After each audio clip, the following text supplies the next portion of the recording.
Alright guys, Dreadnought's back today with another review, and we're going to be looking at one of the figures from the Marvel Legends Infinite Series Target exclusive Avengers 3-pack with Ultron, Hulk, and Vision.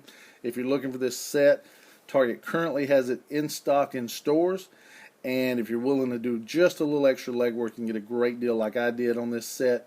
Target's currently using the same SKU number for this set as the previously released Radioactive Man 3-pack that was clearance priced, and you see that there. So if you're willing to take this bad boy up front to customer service, have them price match it with the online website price, you can get a great deal also on it. Man, I'm loving that Kirby crackle already, and I can't wait to take a look at that figure. But here's a look at the side with the artwork, Vision, Ultron, and Hulk. Another look at the side of the package here. Same thing, black and white. Nothing going on top or on bottom. And we'll take a look at the back of the package, and you can see some nice character bios there. If you'd like to pause them and read them, there's Vision and Hulk, and there's Ultron there at the end. So let's crack this thing open and take a look at one of the figures. Right, first up out of the package is Ultron, and like with my previous box sets, I'm going to review each figure so we don't have one video that runs terribly long. And I gotta say, right out of the package, I've got some issues with this figure. It looks good paint wise, and I'm liking some aspects of it, but this joint here is completely frozen, so we're going to take some heat, see if we can't free that up so we can get a closer look at the figure. So after heat did not work, I'm going to take and try and remove this notch in here to see if that will free it up with an X-Acto knife. After some heat and some minor surgery, I was able to get this joint to move, and I'll touch on that in a minute. But just looking at the sculpt and the paint overall, I like the head sculpt. Got some nice clean paint apps in there. Those eyes look really clean. I like the color choice for that. The Kirby crackle, like I said, just makes the figure, and they did a great job with it. It looks very clean. Sculpt-wise on the head, I like the little notches. I like the ears or antenna. They do need some heat to straighten out. They're very uneven, and you can kind of see on the back how uneven they are. It does have that common marbling we see sometimes with these Hasbro figures, but I think it actually works well with this. And you notice it kind of gives a texture like his head's dinged up. I kind of actually would have liked to seen that through the chest and stuff. I think it probably would have gave a more realistic look to the figure. You can see some of it going on in the arm here. But I actually like it on this figure. I think it adds something to it. Don't get any real shading or anything going through the figure. There is some detail here. And if you don't recognize this mold, it's from the Beetle mold from the Spider-Man wave.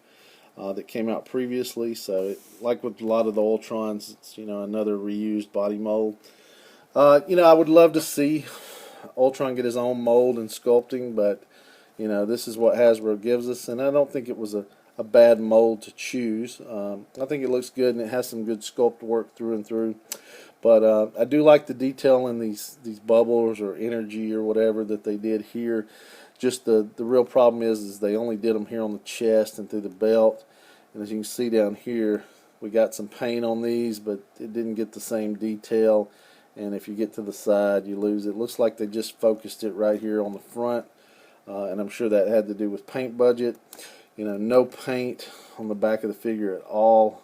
There's some peg holes down there. But, didn't get a lot of budget for paint on this figure. But, overall I think it looks good, for what it is. And I do love this head sculpt. Looking at articulation, he's got some play in his head there, so I don't like that bobble. But he does move his head up a great bit, and you get him in some cool flying positions like that, and he will bury his head all the way in his chest, which is cool. It does have rotation, and he's got a little bit of pivot there in his head. Arms will only move out that far. But it does have bicep swivel, double jointed elbows, and a hinge on the wrist. And we'll take a look at this other joint that I had to operate on.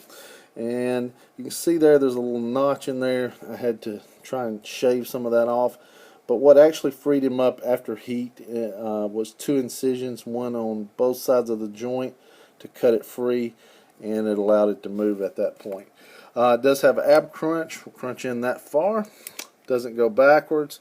Has extremely loose waist rotation, almost feels like spinning a top, and then it has very tight upper leg rotation, so complete opposite. Can move his leg out a good bit there, and it moves back a nice amount as well. Has double jointed knees, and he has a hinge on the foot that will let it move down that far and up that far. No rotation, but it does have that nice rocker pivot. And here he is next to the Marvel Legends Infinite Series Spider-Man Wave Beetle, and you can see they share many of the same parts except for the lower hands and gloves.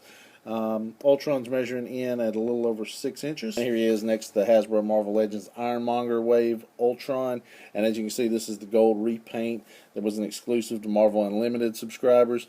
And quite honestly, this is an abysmal figure. It had horrible paint apps, and you can see that crackle up there just looks tacky. I believe this was built on the old Titanium Man mold, and it was just a horrible figure.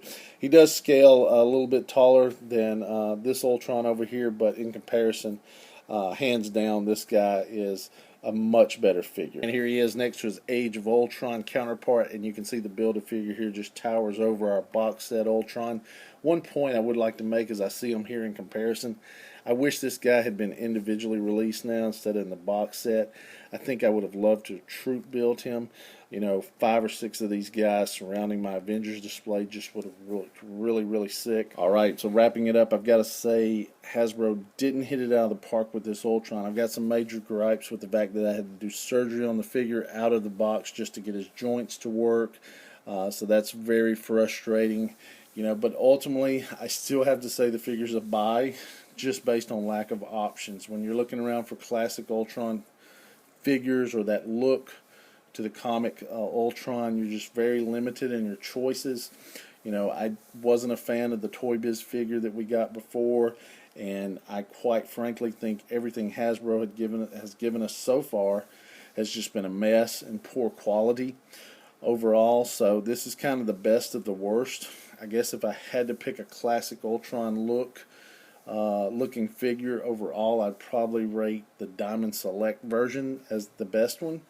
And you know, I don't like the articulation on that figure either, and it doesn't really scale well. So you know, that's sad considering the character just you know, was the major headline of a movie. You know, we deserve a comic sculpt of this figure, and Hasbro really needs to get on their A game and give us what we want for Ultron. The character deserves it. So, you know, with that being said, there are still some positive things about this figure, and I'm not just saying it's a buy because it's an only option, but, you know, the Kirby Crackle was done really well in this figure. There is some nice detail where it's done. I do like the head sculpt. I think the reuse of this body mold worked for the figure. It's just not everything we need or what the character deserves. You know, I think combining that with the deal you can get on the box set right now, I think makes the figure a buy overall. Guys, thanks for watching. If you liked the video, please give me a thumbs up. Please subscribe. We are still trying to build an audience. I'll get the other 2 figures up for review soon on the channel. Also have some other reviews coming up over the next week, so look forward to those. Facebook, Twitter, and ToyArk link in the description below. Thank you guys so much for watching, and we'll see you soon.